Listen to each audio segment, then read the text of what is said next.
Anytime. This team getting that paint.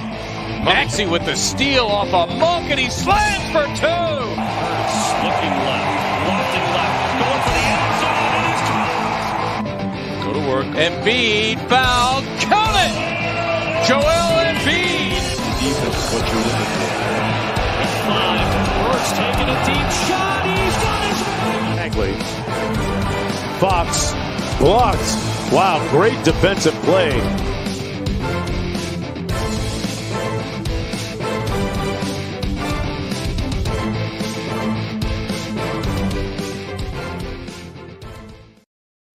Wow, we're going to have to add some Jalen Hurts versus Denver Broncos to that intro. What a performance from my man Jalen Hurts last week. But guys, welcome to Party on Broad.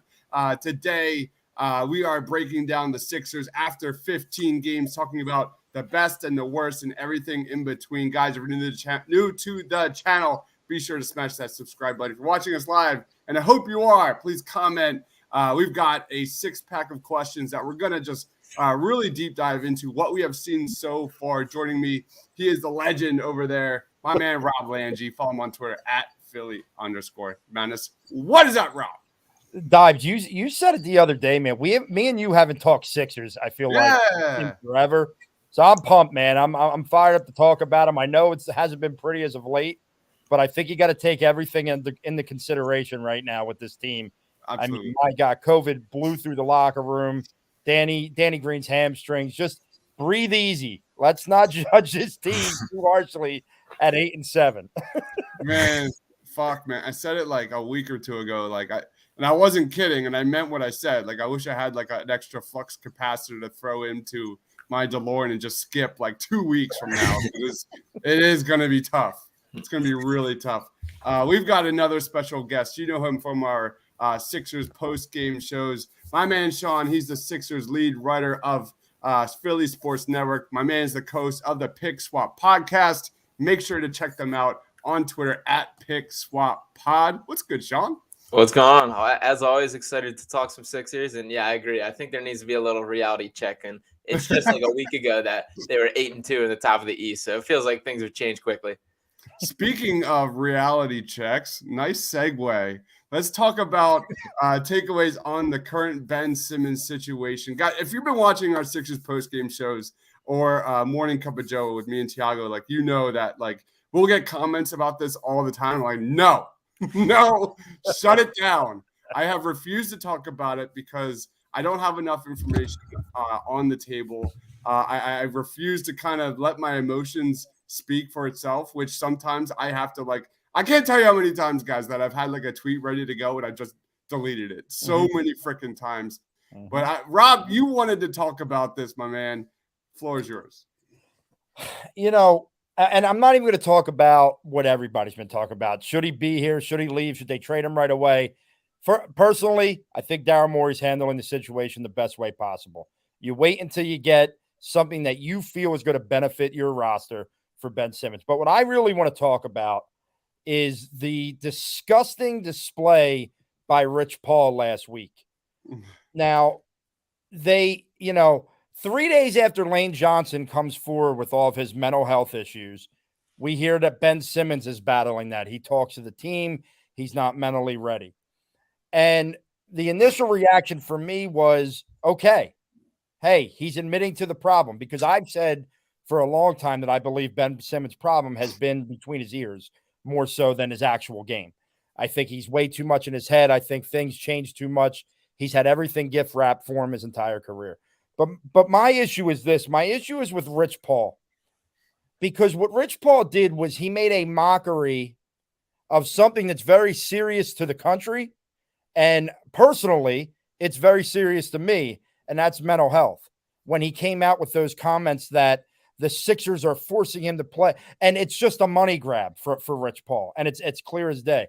Now, listen, look, it's a little personal, but I don't even care. So obviously, I haven't been on as much in the last year as I had been on previously, and a lot of that is because I've been dealing with my own mental health. I've been dealing with my own anxiety. I've been dealing with my own depression. So I feel like, as someone who has dealt with this, that I talk on it from a stance of, how dare you, Rich Paul, use mental health as a money grab for a guy that just signed a contract last year for over $120 million. That to me is so disgusting that you would go to that level and continue to play that. And like I said, I'm not saying that Ben Simmons doesn't have some sort of mental health situation, but the way Rich Paul did it, it's a money grab. And that to me is shameful. It's disgusting. And the NBA should really crack down on him for that, because it's in this world where people are finally starting to look at mental health as a thing of don't be embarrassed, get the help you need, talk to the people you need to talk to. For you to use it to gain for financial gain is a disgrace. And that's really what I wanted to talk about with it, because as I said, as someone personally affected by mental health, that to me is one of the most disgusting things I've seen from a sports agent. And that's saying a lot. Mm-hmm. Yeah, I agree with everything Rob said there. And I mean, I've had issues with how Rich Paul has handled this whole thing from the start, dating back to tying Tyreese Maxey in there, and everything that he's done. There's been like questions about on my end, and to make a joke of that is extremely insulting and just not a severe issue that shouldn't be happening.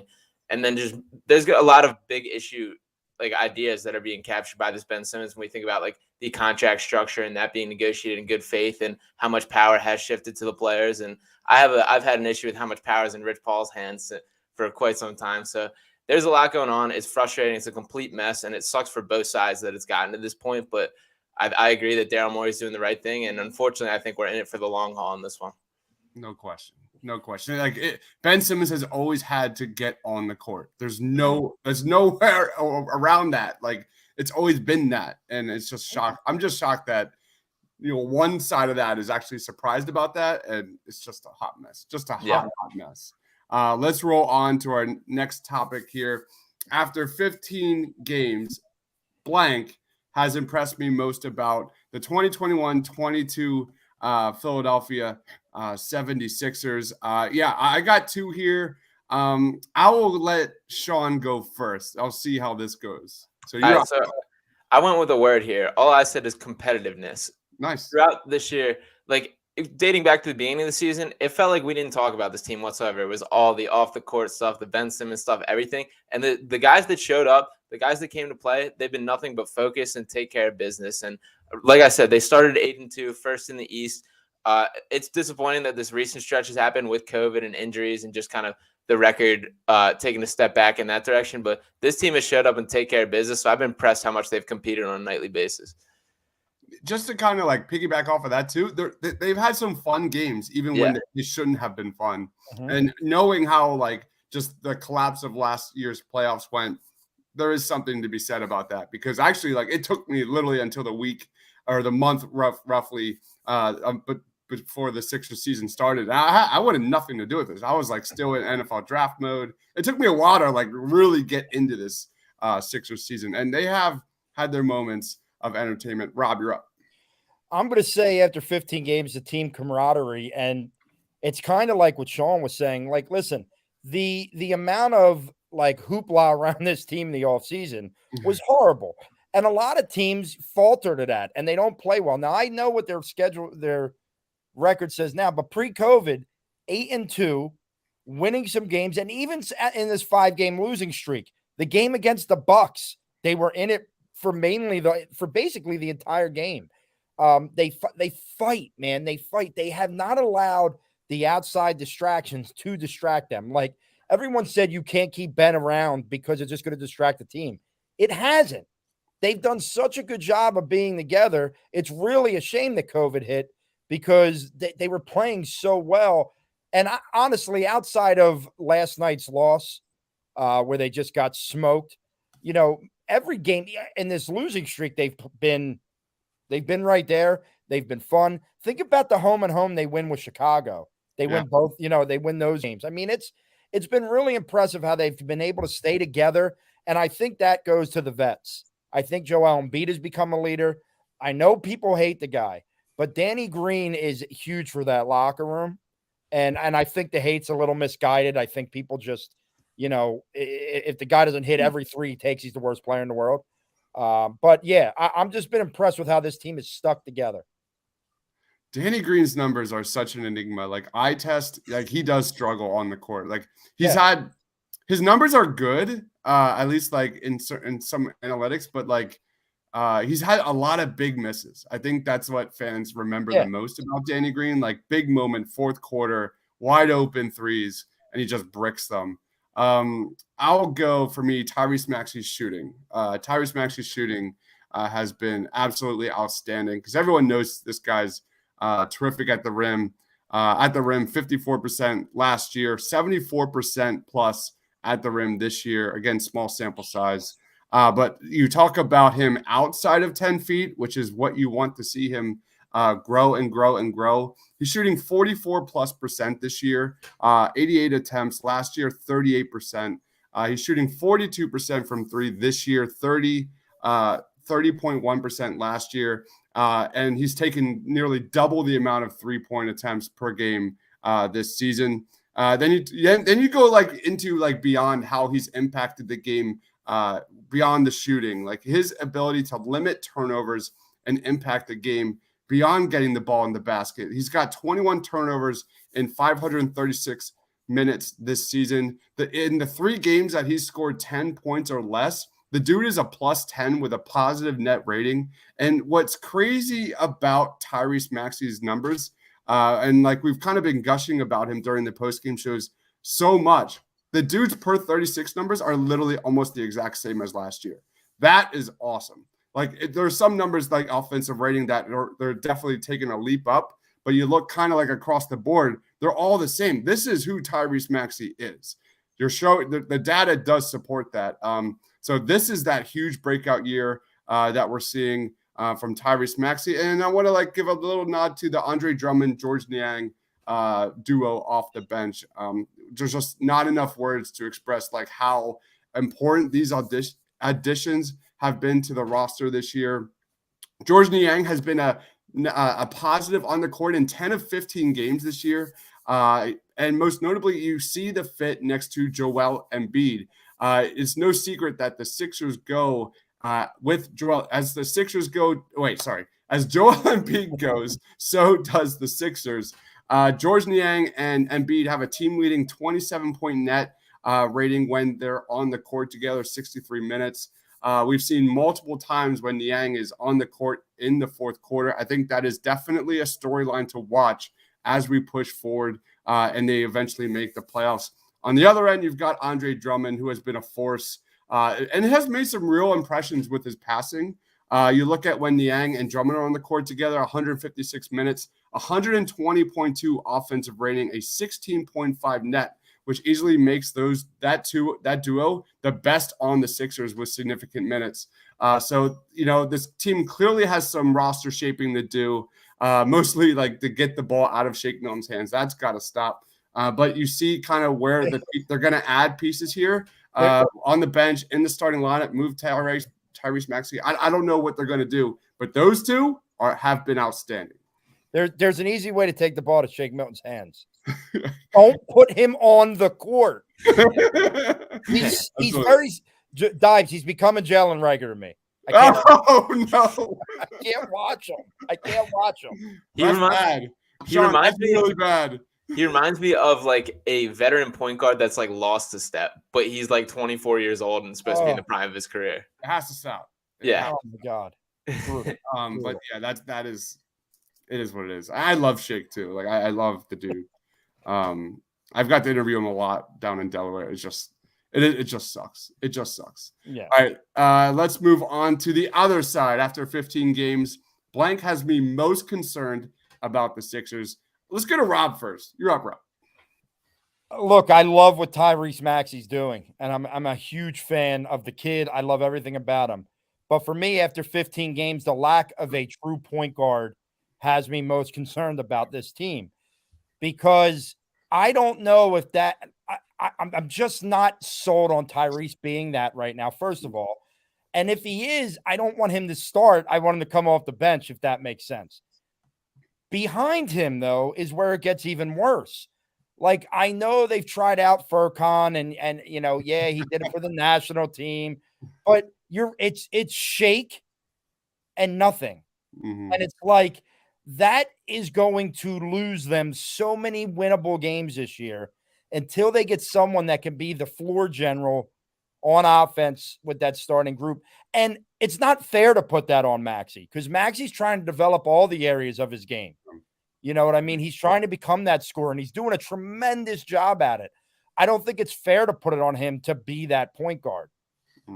I would love to see whenever they trade Simmons. I know that December 15th, right, is that date that everybody has circled.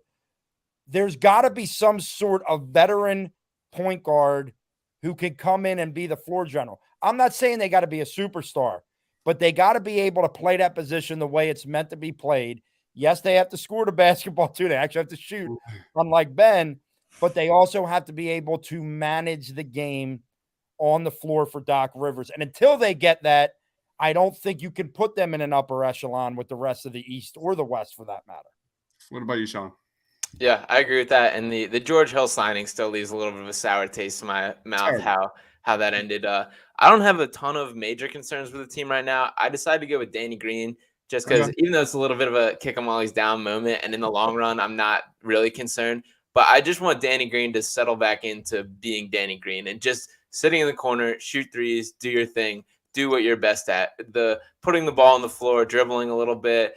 There's been just a little too much out of my liking. And a lot of that comes with just the conditions of the team, the guys that are there. And like I said, once playoff time comes around, everything settles back. I'm not that worried. But for the moment, I think that's my biggest concern. Love it. Yeah, for me, it's 100% Doc Rivers' late game offense, dude. That continues to be my worst nightmare. The ball movement continues to die in the fourth quarters. You look at the Sixers, they're top 10 in passes made per game this year, yet they're 7th worst in the league in assists per game in the fourth quarter.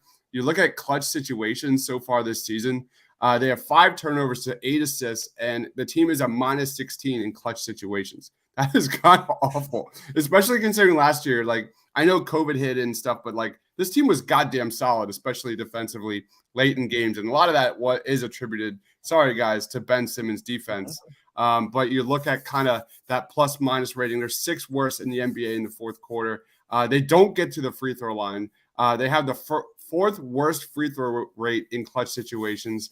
And they give up the 6th most offensive rebounds in clutch situations this season. You look at this team, the only player on this team, Joel Embiid, is the only one with a positive plus minus and net rating in clutch situations, 1.8 or 17.6 net. And then you look at Tobias Harris, who has an offensive rating of 61.1 in clutch situations. What makes me nervous about that late game fourth quarter offense is exactly what we were beating our heads on the wall about in last year's playoffs. Doc's ISO offense from last year's playoffs. It 100% has carried over here into this season.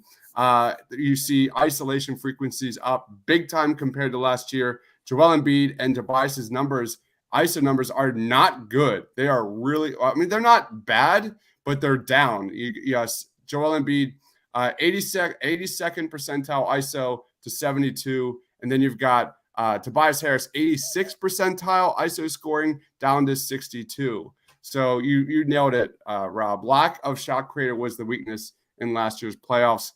Is yet again one of their biggest issues here. So that's what Morey has to get.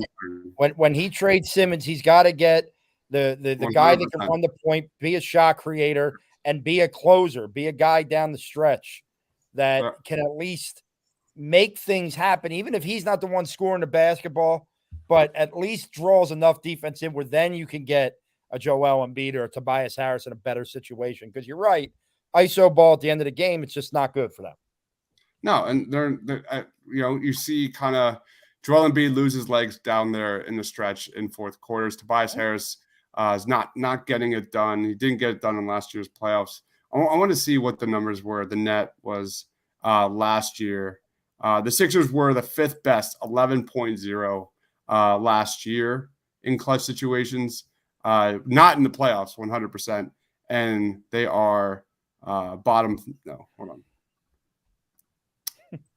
Hold on. Where are they? Bottom third this year. So again, very small sample size, guys. Very, very, very small sample size. But let's roll on to This question: after 15 games, how far do you think the Sixers can realistically go in next year's playoffs? Sean, lead us on. So they're absolutely a playoff team as long as Joel Embiid's on this roster. I have them pegged in the 4 to 8 seed range, and I think they can win a series, but not much more than that. I mean, the lingering cloud over the head here is Ben Simmons, obviously, and whoever the eventual trade is for him greatly impacts this. But as the team is, they're just lacking that top level talent and that shot creation end of game guy that like takes them to that another level. So unfortunately, I would say 4 to 8 seed win around is my answer. Yeah, what about you, Rob? Yeah, presently constructed, I think 5 to 8, somewhere in there.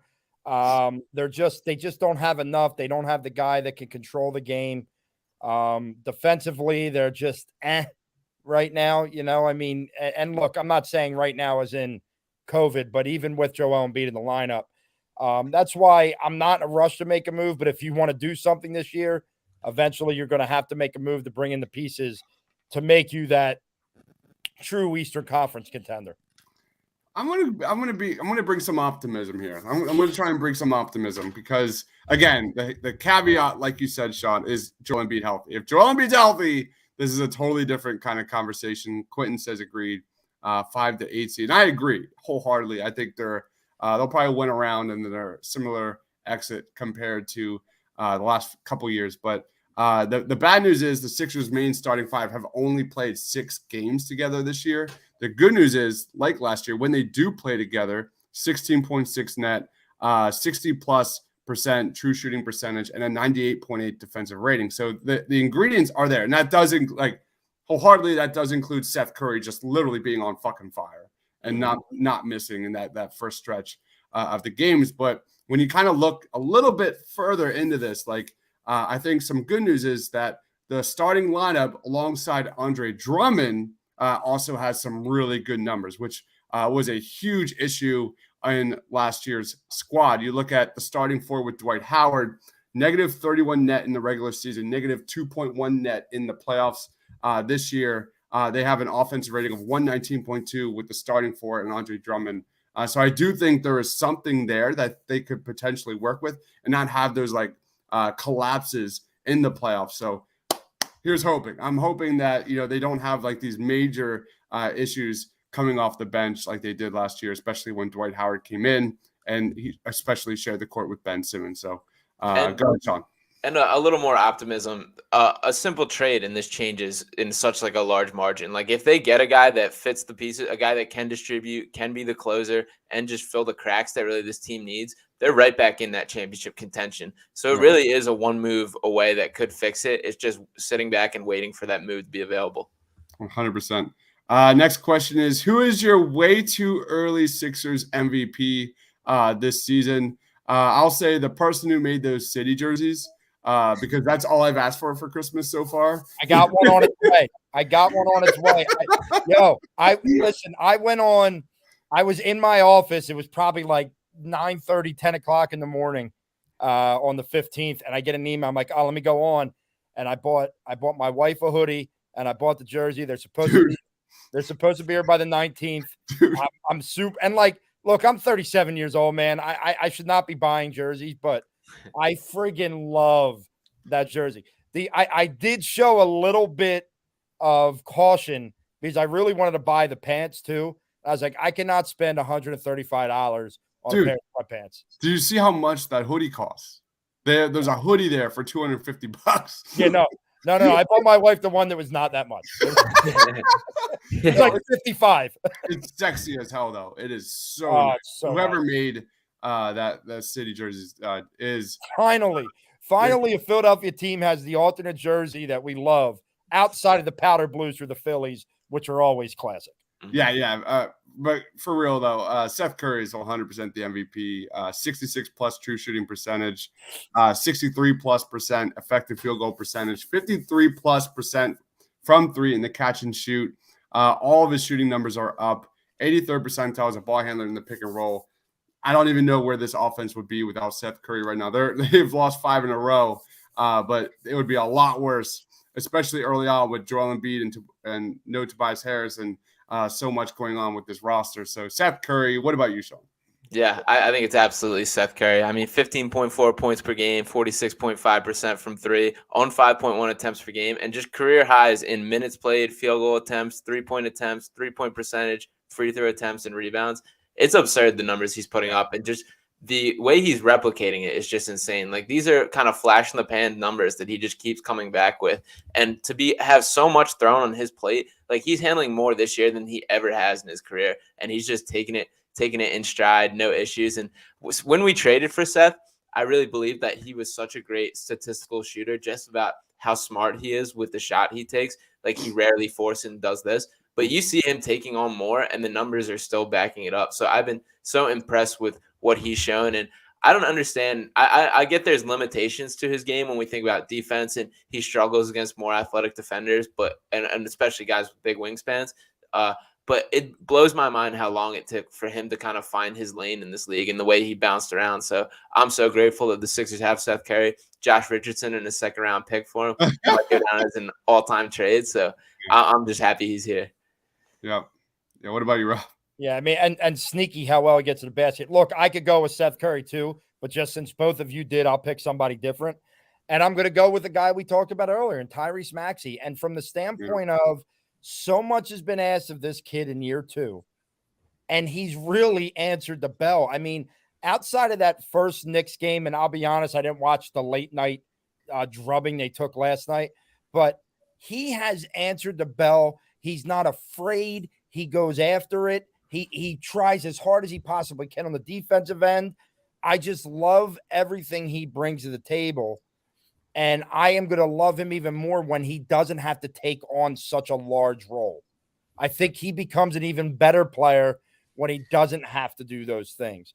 But just because look, we all had hopes for the kid, but I think he has surpassed almost everyone's expectations in the early part of the season. And for that, that's why, listen, I kind of agree with both of you. I'd probably give it to Seth, but if it was another guy, it would absolutely be Tyreese Maxey. It's been really hard to pinpoint a comparison for Tyreese Maxey. Like I agree, Rob. Like coming into this year, I was really nervous that we were like, putting a circle peg in a square, and he's not a pure point guard, and we're having way too high expectations for him, and he's blown them away. And I still don't think he's the future point guard. He may or may not be, and that's kind of like the kind of been the pattern here. The trend here is that, like, I don't know what his ceiling is, and he's blowing all of his shooting numbers away, surpassed crazy expectations for that. Like I already gave you the plus 10 feet numbers. He's showing you that the one play he had last night against Utah where he just confidently pulls up over a screen and hits the three. Like, he's doing that more and more and more as the season has progressed. He showed it the step back three. He showed it during the summer league. It's been truly impressive with Tyreese Maxey. Coach Calipari said it. If you remember draft night, when Calipari was interviewed by ESPN, he said, I don't know what everybody's talking about, but Philadelphia, you just got a gamer. And he was not joking, man. This kid, I love him. I love everything about him. Yeah. He's been like the heartbeat of this team for so much of this season too. And just like, it's hard not to love this guy. Just the way he competes every night, his energy that he brings. And I'm so happy he's here too. I love Maxey. Quinn says regarding Maxey, I haven't seen a Sixers point guard improve his play so drastically so fast. The comparison that I came up with recently was Tony Parker, who's one of my all-time favorite players. Like a guy, you look at his numbers, like at the same age range, 2021, they're pretty much identical.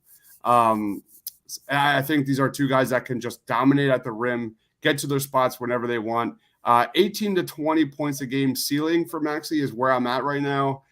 6 assists, but just super uber efficient, play from Tyreese Maxey is what I'm expecting. So it's just been nuts. It's just been crazy positive for Tyreese Maxey, who I think who was the coach that called him an all-star? Wasn't there a recent coach who called him that an all-star? I forget who that was. I do too. But crazy. It's just really good stuff. But let's go on to Doc Rivers.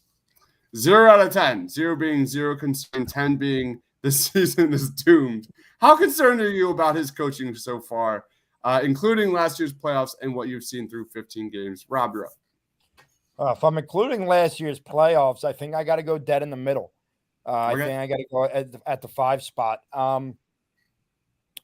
I think Doc is the right guy for this squad in this situation. I think Doc has a lot to do with the fact that these outside distractions have not permeated the team in a negative way. Doc he's a wise coach. He's a man's coach. He knows how to get the best out of people in that sense. But his game day coaching, as Dives mentioned, especially late, is very questionable. And, it's like eventually you want to say, oh, well, he doesn't have this, he doesn't, but it's constantly the same thing.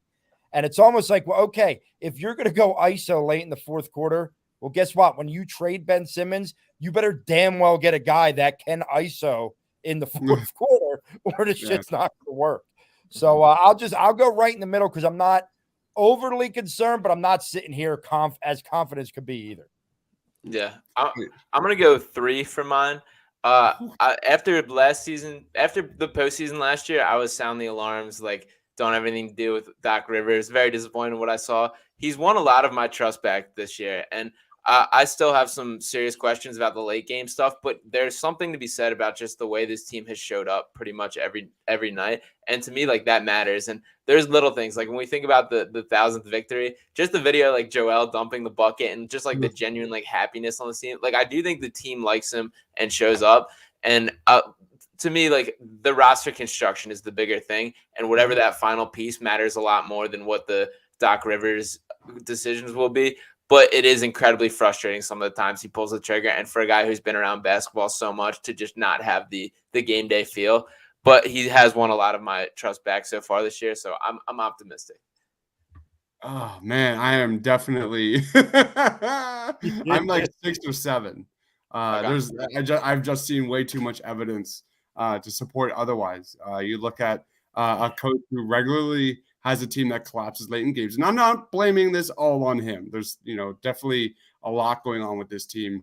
But you see a roster that's not equipped to compete with the best of the East. And then circle back, you see a coach that I don't think is going to get the most out of his roster on the court. Now, I fully agree with you guys. Like, this team has showed up, especially early on this season, despite all the shit that was going on off the court. But in terms of, like, where we're going to and come playoff time, that I can't deny that's not in the back of my head that, like, we're going to kind of see the same stuff. And we have seen the same stuff. The ISO offense with the Sixers is way up. It is way up. So that has me big time concerned, especially you don't have Bradley Beal. You don't have Damian Lillard. You don't have guys like Jimmy Butler who put that ball in their hands in the fourth quarter. They're going to get that bucket. Joel Embiid's not that guy. Tobias Harris, he did have some moments last year's regular season, struggle with it in the playoffs. I'm just really concerned that, like, Doc is trying to put his offense into play, but it's just not the roster to do it. So I'm getting that 6 or 7 range. Any counters to that, guys? I mean, I agree with your, I guess, thesis here. I like at this stage of the season, I'm pretty happy with what I've seen. And, like, for the direction of the team, we're still not in that full out championship contender until a trade has been done. So to me, like, to me, what matters most is keeping Joel happy. And I think he genuinely likes Doc Rivers. So at this stage, like, I'm cool with it. So, but you 100% have valid points there. Really well said about the Joel Embiid piece. Any touch on that, Rob? Yeah, I mean, look, I see the concern. I'm not ready to go to that concern level yet because I don't think we're looking at a finished product. If, and listen, I know last year's playoffs, Doc deserves some of the blame as well. But I mean, when you have your starting point guard not shoot the ball in the fourth quarter for 3 or 4 straight games, it's going to be really hard to win. It's going to be really, really hard to win. And I want to see him with a legitimate point guard who will shoot the ball. And, I would love to see him with a legitimate fourth quarter killer. Now, will that come in this trade? We don't know that. But, I need to see this team fully built before I sound an alarm on Doc Rivers. Let's go to some comments quick. Diverse says definitely Tony Parker. Quinn says his comment wasn't a dig at Brick Simmons. 3 out of 10 for Quentin Moore. Says too much stand and watch offense, not enough cut slips, etc. Way too much hero ball. 100%. Doc has mental lapses at times, and he's at a 4. Diverse is at a 4. We should have more of an offense like the Warriors. When we have Steph on, my God, that team. Like, look at how Andrew Wiggins has kind of had a resurgence in his career. Like, I know he's not what everybody wanted him to be, but he fits pretty damn well out there, don't he? Yeah. No, I was doing the math when you were talking about Seth Curry. Seth Curry and Steph Curry are shooting roughly 18 3-point attempts per game combined at 43+% from 3. That's crazy. That's so cool. That's so cool. And Steph is playing. Like, Steph is running away with the MVP race, and it's yeah. It's unreal. Yeah. All right. Let's wrap this up. Sean, final thoughts, man, on the Sixers squad, and plug your stuff, man. Where can we find it, dude? Yeah, I'm really looking forward to this team getting healthy and for Joel Embiid to just play basketball again. So we're on the up and up. We've been through the roughest stretch, and I mean, this road trip's still gonna be rough, but there's better days ahead. You can check me out on Twitter at Sean_Bernard1. Check out my written content on PhillySportsNetwork.com, and check out the Pick Swap Pod for some Sixers takes. Another episode dropping tomorrow. Our YouTube there. Subscribe on YouTube. So yeah, check me out wherever. Awesome stuff. You don't want to miss that, guys. Pick Swap Pod on Twitter. Rob, you're up, man. Yeah, don't judge this Sixers team on this road trip, okay? It's not going to be pretty. They may be under 500 by the time they come home. It's okay. We got to stop. I've been saying this, I feel like, for 3 years now. Stop looking at the NBA like it's the NFL. There's way more than 16 games. They will be fine once things start to get into motion. As for me, you can find me at Philly_Madness. Find me on Instagram at Langy84. Find me on Facebook, Rob Langy. We are in week 2. I did send dinner to someone on Monday night. We had a winner from our first score predictions. So he got his dinner. He got a pizza and a cheesesteak for his family. So you send them to me on my Facebook or my Instagram page.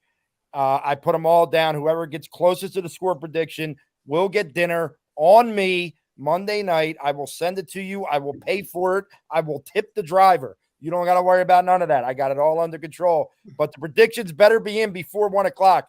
Don't be putting a prediction in at 3:30 when the game's in the fourth quarter. Doesn't count. All right. So, and then obviously catch me here with my man Dives talking Sixers and Eagles. You follow me on Twitter at Mr. Crockpot. Guys, if you love movies, go vote for my sci-fi movie squad. I'm in the final 4. And I'm going up against my man Christian, who's kicking my ass. So I need every single vote. He's got a solid squad, dude. Dude, his loaded, man. It's loaded. I'm not gonna lie. But yeah, you can follow me on Twitter at Mr. Crockpot or my other podcast called The Suit Up Geeks, at The Suit Up Geeks on Twitter. And we've got our movie draft, science fiction movie draft going down right now. I'm in the final 4. My co-host is also on the other end of the bracket going down. So go vote. Sports. Right now we have, I actually have a movie trivia night on horror coming up this Friday night at 8. That's going to be a lot of fun. We've got 3 new people, a lot of drinking, a lot of swearing. It's going to be a blast. Then we've got, I've got a first round top 10 for the NFL draft for the Eagles. That video will be dropping in the very near future. And then we've got, Cup of Joe, and then we've got our post-game shows, which unfortunately are probably not going to be happening until Saturday because I'm old and I need sleep. So I work for a living. So, but it's a lot of fun, guys. Just want to thank you everyone for watching. Guys, please be sure to smash that like button. Hit the subscribe button too, if you want to. If not, it's okay. But my man Rob, he is at Philly_Madness, my man Rob Langy. Check out his Facebook channel, Rob Langy. If you want some pizza, you want some cheesesteaks, just got real estate. You want to buy a home too. Yeah, all the above. My man Sean down there, Philly Sports Network, and the Pick Swap Podcast. Don't want to miss a thing. For Rob, for Sean, for myself, thanks for watching. Guys, stay awesome. This team getting that paint. Maxey with the steal off a Monk, and he slams for 2. Hurts looking left, lofting left, going for the end zone, and he's Go to work. Embiid foul. Count it. Joel Embiid. defense is what you're looking for. With 5, Hurts taking a deep shot. He's got his man. Fox blocked. Wow, great defensive play.